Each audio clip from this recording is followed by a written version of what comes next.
এখন পর্যন্ত আমরা টেস্টে কিন্তু তেমন একটা এগোতে পারি নাই এবং ছেলেরা ভালো খেলেছে এবং সুপার লিগে এসেছে। ইটস লাইক এ সিমিলার, কারণ এটা 50-50 100 ওভারের খেলা। আমরা এক্সপিরিয়েন্সটা আমরা শেয়ার করতে পারি ইজিলি, কারণ ইন্টারন্যাশনাল ক্রিকেটটা কীভাবে হয়েছে। ভাই প্রথমবারের মতো সুপার লিগে উঠলেন, আসলে এমন একটা দল নিয়ে সুপার লিগে ওঠা নিশ্চিত করে বড় অর্জন। এমন একটা বড় দলটা আসলে আমি মনে করি অগ্রণী বেঙ্গল অনেক ভালো টিম। সুপার লিগ খেলার মতো টিম তারা ডিজার্ভ করে এখানে খেলা। জাস্ট আমাদের আমরা প্রসেসে ছিল, ছেলেরা আমাদের যে প্ল্যানে ছিল প্ল্যানে আমরা এগিয়েছি এবং ছেলেরা ভালো খেলেছে এবং সুপার লিগে এসেছে। তবে, এই যে দলগুলো যেগুলো হচ্ছে মানে প্রবীণ ক্রিকেটারদের নিয়ে করা হয়, এরকম একটা দল এদের নিয়ে কাজ করতে গিয়ে আসলে যে কমিটমেন্টটা থাকে, নিশ্চয়ই একটা কমিটমেন্ট থাকে টিমের প্রতি এবং বিসিবির প্রতিও, যেখান থেকে ক্রিকেটার তৈরি করে দিতে হবে। এই কাজটা আসলে কতটা কঠিন? এটা আসলে অনেক কঠিন, কারণ সিলেকশন কমিটিতে তো আসলে আমরা থাকি না, সিলেক্টররা সিলেক্ট করে দেয় এবং ওই প্লেয়ারদেরকে নিয়ে কাজ করতে হয়। অবশ্য লিমিটেড নবীন প্লেয়ারই আমরা পাই। যতটুকু পাই এদেরকে নিয়ে আমরা যতটুকু চেষ্টা, সর্বোচ্চ আমাদের চেষ্টা থাকে, এক্সপিরিয়েন্স আমাদের যতটুকু আছে এটা আমরা তাদেরকে দেওয়ার চেষ্টা করি এবং তারা এটা এক্সিকিউট করে মাঠে। আর আমার মনে হয় যে এটা টাফ, বাট আমরা আমরা যারা এসেছি নতুন নতুন যারা কোচ এসেছে, আমরা মনে করি যে আমাদের জন্য এতটুকু টাফ না, কারণ আমরা এক্সপিরিয়েন্সটা আমরা শেয়ার করতে পারি ইজিলি, কারণ ইন্টারন্যাশনাল ক্রিকেটটা কীভাবে হয়েছে, কীভাবে খেলা হচ্ছে, কীভাবে টাফনেস হওয়া যায়। আমরা মনে করি যে এভাবে রেডি করাটা আমাদের জন্য ইজি। ইন্টারন্যাশনাল প্লেয়ারের কথা যখন বললেন যে আপনারা প্রডিউস করে থাকেন, তাহলে বলি যে আপনাদের যখন চ্যাম্পিয়ন্স লিগ হলো, তার আগে বিপিএল হলো 20 ওভার্স, আর সেখানে খেলে আমরা হচ্ছে 50 ওভার্স খেলতে গেলাম। আবার সামনে একটা টেস্ট সিরিজ, তার আগে আমরা হচ্ছে সাদা বলের ক্রিকেট খেলছি। কতটা চ্যালেঞ্জিং হবে বাংলাদেশের ছেলেদের জন্য? দেখেন, টি-20 আর আপনি যদি ওয়ান ডে ধরেন তাহলে ডিফারেন্ট, বাট ওয়ান ডে আর যদি টেস্ট ধরেন ইটস লাইক এ সিমিলার, কারণ এটা 50-50 100 ওভারের খেলা। আপনি বেশিরভাগ দেখবেন আপনার ফার্স্ট ক্লাস ক্রিকেটে অনেক হয় যে 50 ওভারের মধ্যে আউট হয়ে যায়, 40 ওভারের মধ্যে আউট হয়ে যায়, বাট আমি মনে করি যেটা এটা এত হ্যাম্পার করবে না, এটা ভালো একটা প্র্যাকটিস হচ্ছে ওয়ান ডে, কারণ এটা সামনে টেস্ট খেলা আছে। আমি মনে করি না যে ভালো খারাপ প্রতিক্রিয়া হবে, ভালো প্রতিক্রিয়া হবে, কারণ প্লেয়াররা এখানে ভালো ফর্মে আছে এবং এই উইকেটে আমাদের উইকেটে তাদের সাথে টেস্ট খেলা। রাজন ভাই, আপনার দলেও হচ্ছে গিয়ে ন্যাশনাল টিমের আপ টু দ্য মার্কের একজন প্লেয়ার আছে, আলাদা রেসপন্সিবিলিটি কাজ করে কিনা তাদের নিয়ে যখন কাজ করে?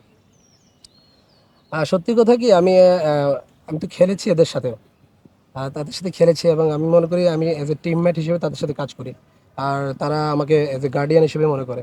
আমার মনে হয় যে আমার কাজটা ইজি, কারণ ড্রেসিং রুমটা যখন একদম পরিষ্কার থাকবে তখন কাজ করাটা ইজি হয়ে যায়। আর যে ছেলেরা আমাদের টিমে আছে আলহামদুলিল্লাহ অনেক অনেক ভালো, এবং ড্রেসিং রুমে আমাদের আমাদের অনেক শীতল। রাজন ভাই, মানে টেস্ট শুরু হচ্ছে, গত বছর বাংলাদেশের হোমে কিন্তু খুব একটা রেজাল্ট ভালো হয়নি, এবং প্রথম টেস্টটা আপনার হোম ভেন্যুতে, আপনার প্রত্যাশাটা কি থাকছে? অবশ্যই কোনো ড্র না এই ম্যাচ, জিম্বাবুয়ের সাথে আমরা অবশ্যই জেতার আশা করি এবং টেস্ট সিরিজ আমরা যেন জিম্বাবুয়ের সাথে জিততে পারি, কারণ আমরা আপনি যদি দেখেন 2000 সাল থেকে এখন পর্যন্ত আমরা টেস্টে কিন্তু তেমন একটা এগোতে পারি নাই। বাট আমরা মনে করি যে টিম হয়েছে বাংলাদেশ টিম, যেভাবে প্লেয়াররা এগোচ্ছে, অবভিয়াসলি জিম্বাবুয়ের সাথে সিরিজ জিতে রাজিন উচিত। ভাই, আপনার দলে অমিত হাসান আছেন, তিনি আজকে খুব ভালো একটা ইনিংস খেলেছেন। গত এনসিএলও তার এনসিএল খুব দারুণ কিছু ইনিংস তিনি খেলেছেন এবং হাইয়েস্ট রান গেটার ছিলেন যতটুকু আমার মনে পড়ে। জি। অমিত কি আসলে জিম্বাবুয়ের মতো দল যেখানে খেলতে আসছে, আগে ওয়েস্ট ইন্ডিজ আমরা তাকে নিয়ে যাইনি, জিম্বাবুয়ের বিপক্ষে রিজার্ভ করতো কিনা সুযোগটা পাওয়ার টেস্ট সিরিজে? আমি কিন্তু সিলেকশন আগের দিন আমি বলেছি যে অবভিয়াসলি সে ডিজার্ভ করে, বাট আপনি অমিতের জায়গাটা একটা দেখতে হবে যে ওই জায়গায় ডিজার্ভিং কোনো প্লেয়ার আছে কিনা। আপনি যদি দেখেন নাম্বার 3 থেকে এখানে মমিনুল খেলতেছে, ও পারফর্মার। আমার মনে হয় যে অবশ্যই সিলেক্টর ভালো চিন্তা ভাবনা করছে। আমি আশা করি যে সিলেক্টররা ওকে নিয়ে সেকেন্ড টেস্ট ম্যাচ নিয়ে চিন্তা করছে।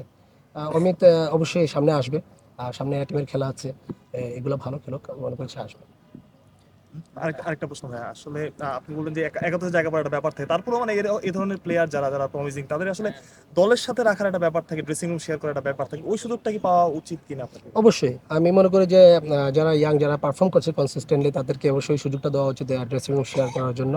এবং আমি যতটুকু সিলেক্টরদের সাথে আলাপ করেছিলাম, তারা তারা তাদেরকে নিয়ে চিন্তা ভাবনা করছে এবং আমি আশা করি যে হয়তো ফার্স্ট টেস্ট না হলেও অমিত হাসানকে সেকেন্ড টেস্ট নিয়ে তারা ড্রেসিং রুমে একটা শেয়ার করবে।